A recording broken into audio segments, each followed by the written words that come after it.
Locked out of your Mint Mobile Esim and staring at a blank screen? Don't panic. I'm going to walk you through how to get a new QR code to reactivate it. First things first, you'll need to contact Mint Mobile customer support. Head over to the Mint Mobile website using a computer or another device with internet access. You won't be able to do this from your phone if your Esim is deactivated. Once on the website, look for the Contact Us or Support section. Mint Mobile offers various support channels, including phone, chat, and email. I highly recommend using the chat function.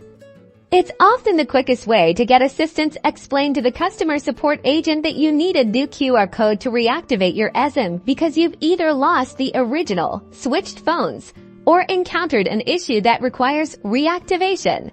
The agent will likely ask you to verify your account information. Be ready to provide details like your name, Mint Mobile account number, phone number, and possibly your PIN. This is to ensure they're talking to the rightful account holder.